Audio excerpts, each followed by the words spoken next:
The brand on her wrist was a circle of scarred, dead tissue, a permanent declaration of her worthlessness. Sigrid felt the familiar phantom itch of it as the iron-barreled gate groaned open. This was the place, the northern spire, the tomb. They called him the Beast. An alpha king so twisted by a curse that he had become a monster in his own castle. For a decade, offerings had been made, daughters of lesser lords, unclaimed omegas from outlying packs, women chosen by lottery. None had ever seen a second sunrise. Their remains were carried out in sacks. And now it was her turn. Her sentence. She had been caught with healing herbs, stolen from the pack apothecary to treat a pup the elders had left for dead. For that crime, for the audacity of choosing life over law, they had branded her a criminal and sent her here to die. A fitting end, they'd sneered. The failed healer sent to the unhealable beast. The two guards who had dragged her up the winding mountain path were trembling, their faces pale in the torchlight. They didn't look at her. They looked at the towering black door of the keep, as if it were the maw of some great predator. "In," one of them grunted, shoving her forward. The word was a puff of white in the freezing air. Sigrid stumbled over the threshold, her worn leather boots scuffing on stone. The air inside was colder than the mountain night. It was a dead, still cold. A cold that didn't just bite at the skin, but seemed to sink straight into the bone, into the soul. It smelled of dust, of stone, and of something else. Something like old pain. The great door slammed shut behind her. The boom echoed through the cavernous entry hall, loud as a crack of doom. The bar thudded into place. She was locked in. She was alone with the beast. Sigrid stood perfectly still, her heart a frantic drum against her ribs. She strained her ears, listening for the growl, the scrape of claws on stone, the heavy footfalls of the monster coming to claim his latest victim. But there was only silence, a profound, suffocating silence that was somehow more terrifying than any sound could be. Her eyes slowly adjusted to the gloom. Moonlight, thin and silver as a needle, pierced a high, grime-coated window, illuminating a vast, desolate space. Tapestries hung in rotting shreds from the walls, their vibrant colors faded to ghostly grays. Furniture lay overturned, splintered, as if in the aftermath of a terrible, violent rage. This was a place of despair, a place where something had broken a long, long time ago. She took a hesitant step, then another. The sound of her own breathing was an intrusion. Every shadow seemed to coalesce into a hulking shape. Every gust of wind whistling through the cracked masonry sounded like a predator's hiss. Fear was a physical thing, a cold knot in her stomach. She expected to be torn apart at any second. She moved through an archway, into what might have once been a throne room. The throne itself was a monstrosity of twisted black iron, but it was empty. Dust lay thick as snow on its arms. A sound. It was faint, barely there. A dry, rasping gasp. It came from a darkened alcove to the side of the throne. Sigrid froze. This was it. He was here.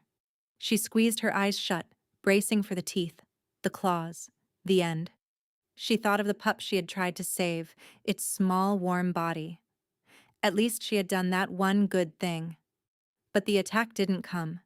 Instead, the sound came again. It wasn't a growl of aggression. It was a sound of pure agony, a choked, desperate whimper of pain. Curiosity, a foolish, suicidal instinct she had never been able to stamp out, warred with her terror. Slowly, she forced her eyes open. She crept toward the alcove, her body screaming at her to run, to hide, to do anything but this. The smell of sickness was stronger here. A feverish, unnatural cold radiated from the shadows. And then she saw him. He wasn't a towering monster of fur and fang. He was a man, curled on the stone floor, shivering so violently his bones seemed to rattle. He was huge, broad-shouldered and long-limbed, dressed in the tattered remains of what might have once been fine black silks. His dark hair was matted with sweat and plastered to his forehead. His skin, what she could see of it, was pale as bleached bone, but it was the frost that made her gasp. A creeping crystalline frost was forming on his skin, tracing the veins in his arms, sparkling in his hair. It clung to his lips, which were blue and cracked. He was freezing to death from the inside out. This was the beast? This broken, dying thing? He let out another pained gasp, his whole body arching in a silent scream. His eyes flew open, and for a second they met hers. They were the color of a winter sky before a blizzard, a pale, colorless gray, wide with a pain so deep it seemed ancient. There was no malice in them, no hunger, only suffering. In that moment, the terror that had held Sigrid in its grip shattered. It was replaced by a different, much older instinct, the instinct that had gotten her branded. Pity. He didn't see her as a woman, or food, or a sacrifice. He didn't see her at all. He was lost in a world of ice and agony. The guards had locked her in here to be his meal. The irony was a bitter pill. They had sentenced her to death, but they had delivered a healer, or what was left of one, to a man who was desperately, hopelessly ill. She took a step closer. His head thrashed on the stone, a low moan escaping his frozen lips. "Easy," she whispered, the sound barely a puff of air. She didn't know why she said it. The word was an old habit, something she'd murmur to frightened animals, to sick children. At the sound of her voice, the violent trembling seemed to lessen, just for a second. His gaze, unfocused and delirious, drifted toward her. She knelt beside him, the cold of the stone seeping instantly through the thin fabric of her trousers. He was radiating a cold so intense it was like kneeling next to a block of ice. She could feel it pushing against her own meager body heat. "You're sick," she stated softly, her voice quiet but clear in the vast dead room. He flinched, a growl rumbling in his chest, but it was weak, defensive, the sound of a cornered animal, not a predator. She ignored it.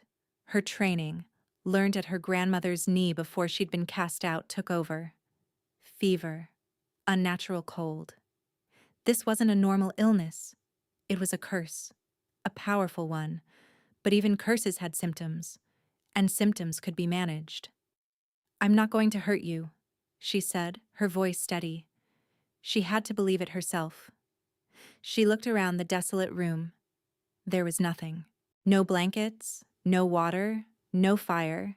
He had been left here to suffer alone. For how long? How many women had been thrown in here, only to scream and flee and be cut down in his delirious, pain-fueled thrashing? She wouldn't scream. She wouldn't run. She reached out, her hand hesitating just above his forehead. His skin was so cold it looked like it would shatter at a touch. But underneath the frost, she saw the faint sheen of sweat. He was burning up and freezing at the same time. "Stay still," she murmured, more to herself than to him. She stood and began to search. Her movements were methodical, quiet. She found one of the shredded tapestries that was mostly intact. It was thick, woven wool, heavy. She dragged it from the wall, the ancient clasps groaning and snapping. Dust billowed, making her sneeze. She brought it back and gently, carefully, draped it over his shivering form. He flinched at the contact but didn't fight her. The trembling seemed to ease a fraction, the heavy wool trapping what little heat his body was producing. Next, water. There had to be water. A kitchen, perhaps. A well. She left him in the throne room, a knot of fresh anxiety tightening in her chest. What if he woke? What if the delirium passed and the beast returned? She pushed the thought away. The man on the floor wasn't a beast. He was a patient. She found a crumbling kitchen, grim with disuse. But a pump over a stone basin yielded a trickle of icy clear water. She found a chipped ceramic bowl, rinsed it 3 times, and filled it. Her hands were numb with cold by the time she carried it, sloshing slightly, back to the throne room. He hadn't moved. The shivering was less violent now, more of a constant, deep tremor. She knelt beside him again. "I have water," she said softly. "You need to drink?" She dipped her fingers in the frigid water and gently moistened his cracked lips. He moaned, his tongue darting out to lick at the moisture. "That's it," she encouraged. "Just a little." She supported his head with one hand. It was heavier than she expected, and so cold. With the other, she brought the bowl to his lips. He drank, weak, clumsy swallows that sounded loud in the stillness. Some of it dribbled down his chin, but he got most of it down. When he was done, he slumped back, his breathing a little less ragged. The frost on his skin seemed to have receded, just a fraction. Sigrid sat back on her heels, her own body starting to shake with cold and reaction. She had just tended to the monster who was supposed to kill her. She had walked into the lair of the beast and tucked him in. The absurdity of it almost made her laugh, but the sound died in her throat. She stayed there, sitting on the frozen floor a few feet from him for the rest of the night. She listened to his breathing, watched the slow rise and fall of the tapestry over his chest. She was a sentinel, a nursemaid to a cursed king. As the first hint of gray dawn seeped through the window, she realized she had survived the night. The sound of the bar being lifted from the door was a violent intrusion. Sigrid shot to her feet, her heart pounding anew. The door creaked open. 2 different guards stood there, their faces a mixture of morbid curiosity and dread. They held a large, empty canvas sack between them. For her. They peered into the gloom, their eyes searching for the expected carnage.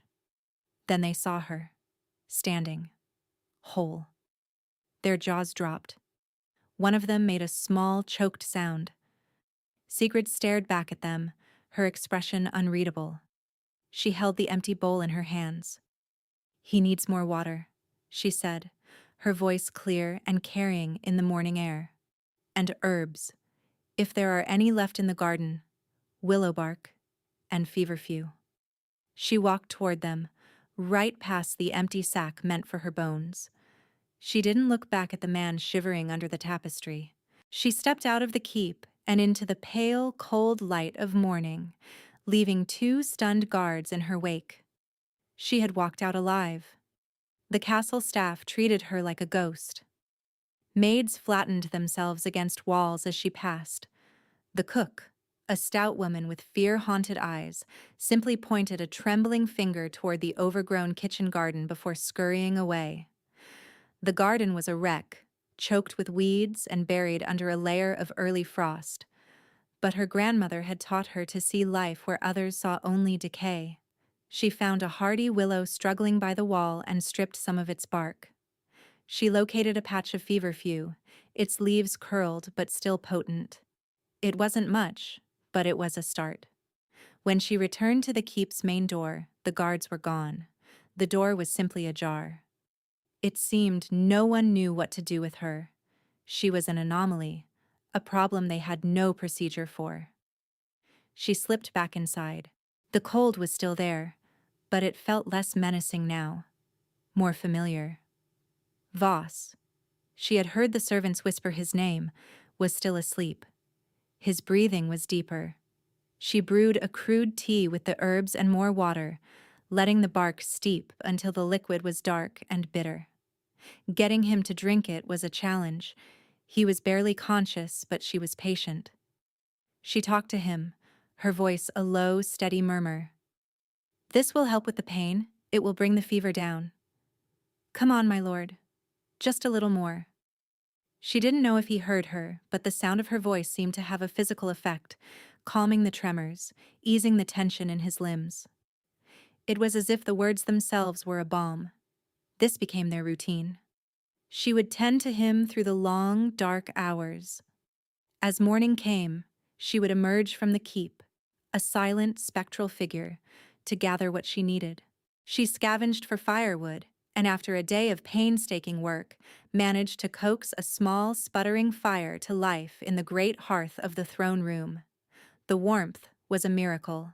It pushed back the oppressive cold, making the vast room feel less like a tomb and more like a sick room.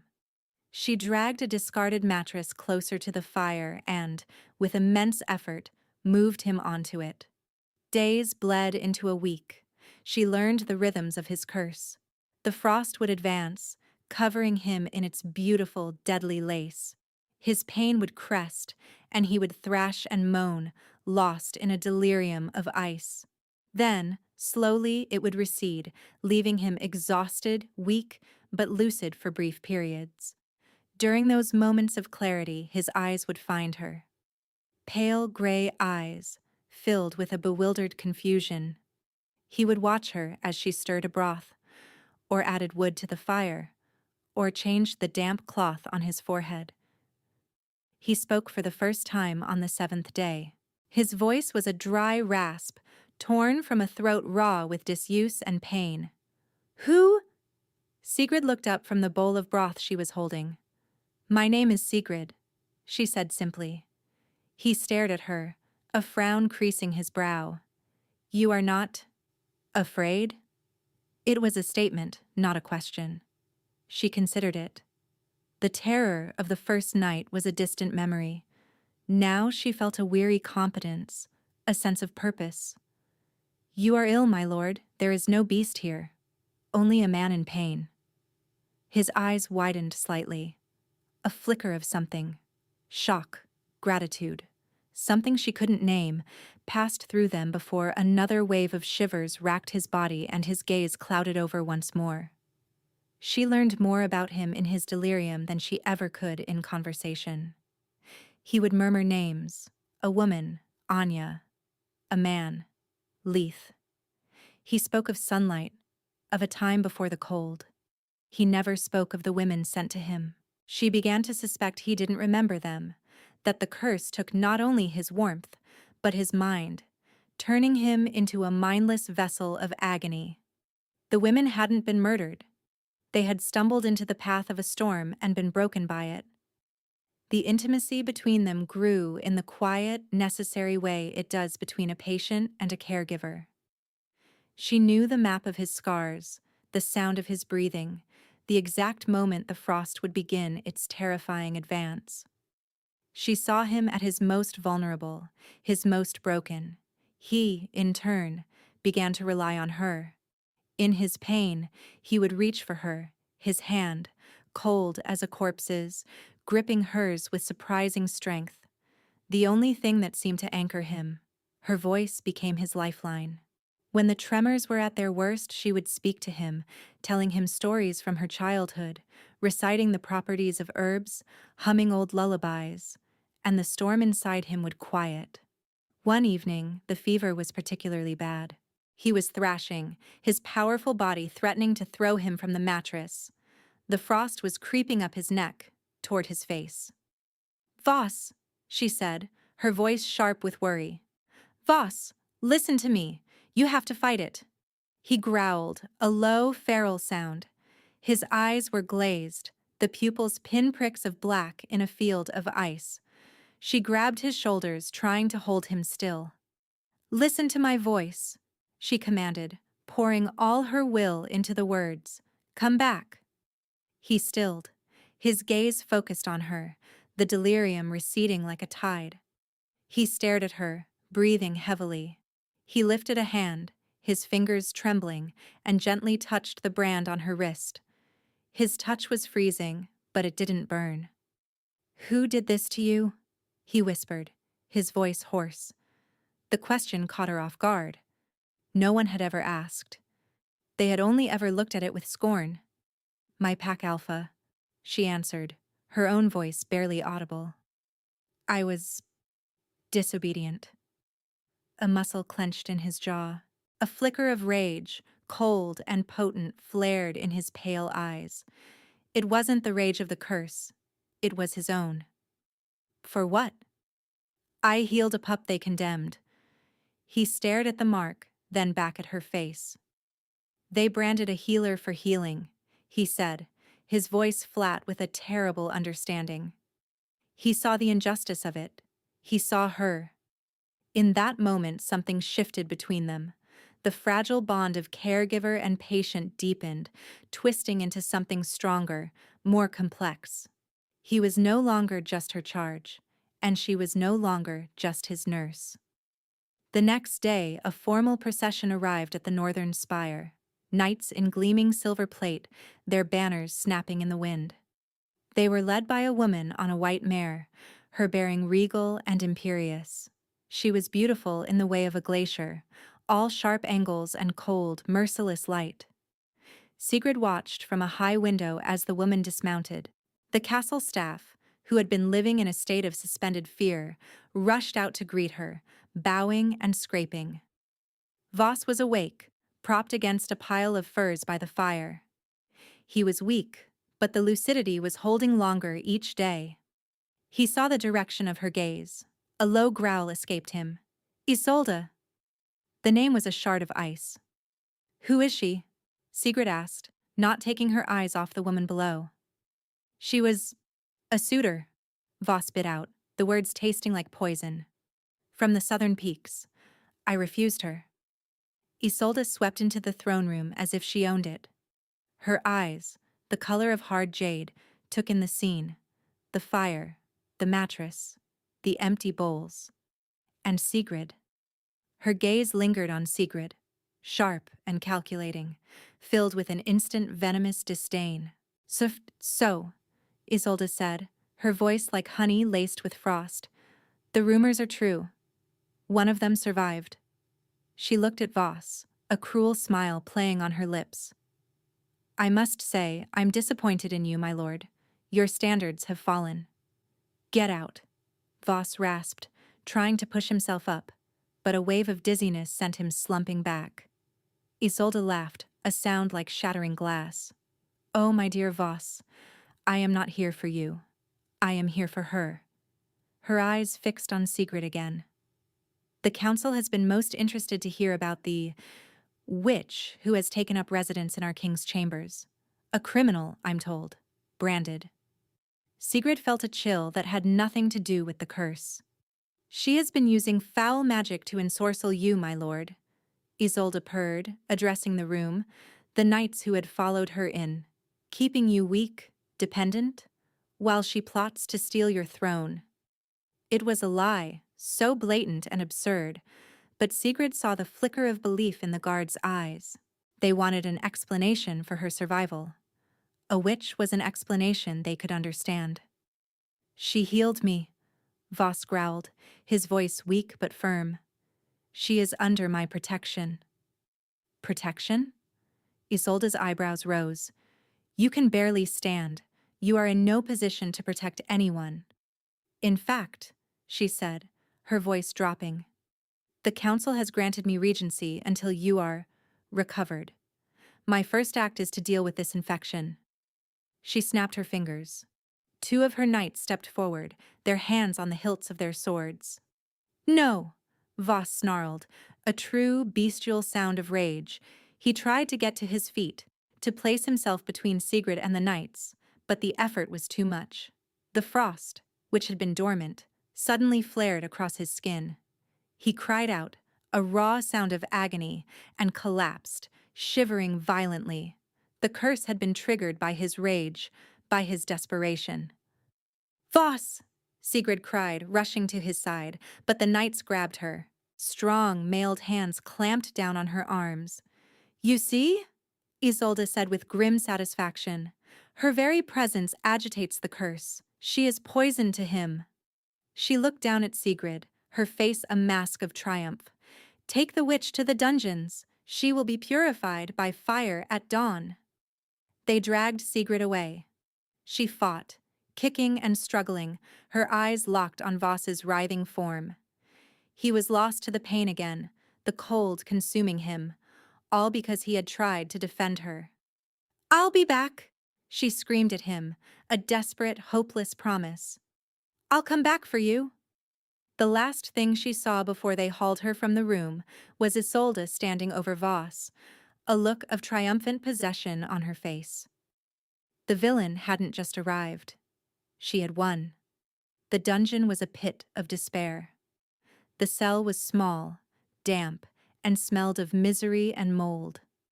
A single high slit of a window showed only a sliver of darkening sky. They had taken everything from her: the herbs, her knife, the small vestiges of the life she had built in the throne room. They had left her with nothing but her worn clothes and the cold, heavy certainty of her fate. A pyre. They were going to burn her.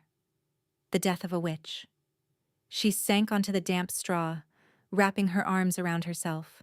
But it wasn't her own fear that consumed her. It was worry for Voss. Isolda had him now. The woman who had caused this, Sigrid was certain of it. The curse had begun after he refused her. It was her revenge, a slow, cruel poisoning of his life. And now, with Sigrid gone, there was no one to fight it. No one to speak the words that soothed the storm. No one to hold his hand through the long, cold night. He was going to die, and it was her fault. Her presence had given Isolda the weapon she needed to seize control. Despair was a heavy, suffocating blanket. She pressed her face into her knees, a dry, ragged sob tearing from her throat. She had survived the beast only to be killed by the machinations of people. It was a crueler fate. Hours passed. The sliver of sky turned from indigo to black. She was alone with the dripping of water and the frantic beating of her own heart. She thought about her powerlessness. The brand on her wrist seemed to burn anew, a reminder of what the world thought of her. A criminal, a witch, disposable. But then she thought of Voss. She remembered the bewildered look in his eyes when he first truly saw her.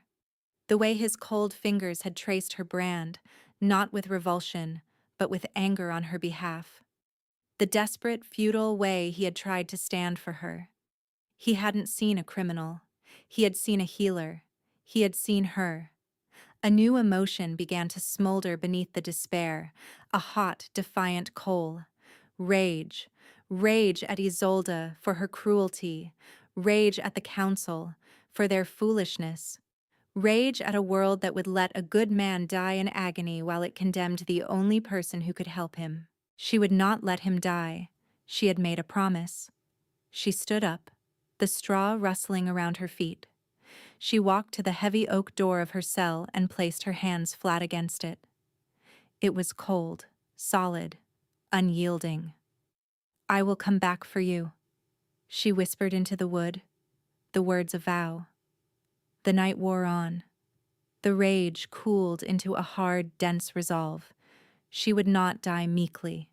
She would not let Isolda win. If they dragged her to the pyre, she would go with her head held high, and she would spend her last breath cursing their names. The first hint of dawn was a cruel gray smear in the high window when she heard the footsteps. Heavy, armored footfalls. It was time. The key scraped in the lock. The door swung open. 2 guards stood there, their faces grim and shadowed under their helms. "It's time, witch." They grabbed her arms, their grips bruising. She didn't fight them this time. She walked between them, her back straight, her chin up. She would not give them the satisfaction of her fear. They led her out into a courtyard. A pyre of freshly cut wood stood in the center, a stake driven into its heart. A crowd had gathered. Servants, soldiers, the knights of Isolda's retinue. They watched her with a mixture of fear, hatred, and grim fascination. Isolda stood near the pyre, dressed in a gown of deep crimson. She looked like a priestess of some dark, bloody god. A smirk touched her lips as she saw Sigrid. "The criminal, Sigrid," Isolda announced, her voice ringing with false piety. "Found guilty of witchcraft and treason. She used her dark arts to weaken our king, to bring him to the brink of death for her own gain. Now, she will be cleansed by the holy flame." The guards forced Sigrid toward the pyre, tying her hands to the rough wood of the stake. The ropes bit into her wrists, right over her brand. She scanned the crowd, her heart sinking. There was no sign of Voss. He was probably locked away. Or worse, already consumed by the curse. She was truly alone. Isolda took a torch from a guard. The flame danced, casting flickering, demonic shadows on her face. "Let this be a lesson," Isolda said, holding the torch high. "No one threatens the throne of the northern spire and lives." Sigrid closed her eyes. She thought of Voss's face, the brief moments of warmth in his cold gaze. A fierce, protective love, so powerful it eclipsed her own fear, swelled in her chest. It was a love for the man she had nursed back from the brink, the man who had seen her worth when no one else had. "I'm sorry, Voss. I couldn't keep my promise." "No!" The roar ripped through the courtyard, a sound of pure, primal fury. It was a sound that belonged to both man and beast. Sigrid's eyes flew open. Voss stood at the entrance to the courtyard, swaying on his feet. He was gaunt, pale, his clothes hanging off his frame. He had no sword, no armor, but his eyes burned with a silver fire. He had dragged himself from his sickbed, his prison, and had come for her. He was fighting the curse, fighting his own weakness, all for her. "Let her go," he snarled, taking a staggering step forward. Isolda's smirk widened into a triumphant grin. "Ah, the king comes to watch the execution. How fitting." She turned to her knights. "He is still unwell. Restrain him." But before they could move, Isolda lifted a hand toward Voss. A black, oily mist coiled around her fingers. "You should have stayed in your bed, my love. Let me help you rest." She thrust her hand forward, and the black mist shot toward Voss. It was the curse, raw and concentrated. It would kill him. Everything slowed. Sigrid saw the mist hurtling toward the man she loved. She saw the surprise and pain on his face. The protective rage in her heart exploded. It was no longer a smoldering coal. It was a supernova. She didn't think. She acted. She opened her mouth and screamed one word. "No!" It was not the shriek of a terrified woman. The word that left her lips was something else entirely. It was a physical force, a wave of pure, resonant sound that shimmered in the air. It was the sound of a great bell, the hum of life itself, the voice of creation. Her hidden power, the magic that had always lived in her voice, dormant and unknown, erupted. The wave of sound hit Isolda's black mist and shattered it like glass. The dark magic evaporated into nothingness. But the wave didn't stop. It washed over the courtyard. The flames on the torches flickered and died. The crowd gasped, stumbling back. And it washed over Voss. He cried out, but it was not a cry of pain. As the sound enveloped him, the faint lingering frost on his skin didn't just recede, it vanished. The deathly pallor of his skin was replaced by a healthy flush. The shivering stopped, completely. The silver fire in his eyes softened, the color deepening to the clear, steady gray of a dawn sky. The power of her voice, born of a desperate, protective love, hadn't just broken the spell. It had poured warmth and life back into him, pushing out the last vestiges of the cold that had plagued him for a decade. It had healed him. The echo of her voice faded, leaving a stunned, absolute silence in the courtyard. Sigrid sagged against the stake, breathless, the world swimming before her eyes. The ropes that bound her fell away, burned to ash not by fire, but by the power she had unleashed. Voss stared at her, his expression one of profound, world-altering awe. He saw her, not as a criminal, not as a healer, but as a miracle, his miracle. Then his gaze shifted to Isolda. The woman was gaping, her face a mask of disbelief and fury. Her power was broken, her weapon was gone. "Guards," Voss said, and his voice was no longer a weak rasp. It was the voice of a king. Deep, powerful and utterly commanding. Seize her. This time, it was the castle's own guards who moved, their loyalty snapping back to their true, restored alpha. They surrounded a sputtering, shrieking Isolda and dragged her away. Voss didn't watch her go. His eyes were only for Sigrid. He crossed the courtyard in 3 long strides. He didn't hesitate. He reached her, his hands coming up to cup her face. They were warm. For the first time, his touch was warm. He just looked at her, his thumbs stroking her cheeks. There were no words. There didn't need to be. Everything was in his eyes. Gratitude, wonder, and a love so fierce and deep it stole her breath. You, he whispered, the single word encompassing everything. You came for me. You saved me. You are mine. He lowered his head and gently, reverently, pressed his forehead against hers. They stood there in the center of the silent courtyard, 2 souls who had been sentenced to death, finding life in each other. The beast was dead. The witch was a queen, and the mourning had finally, truly, begun. The aftermath was quiet. Isolda was locked in the same dungeon cell Sigrid had occupied, stripped of her titles and power, left to rage against the stone walls that had once been her instrument of revenge.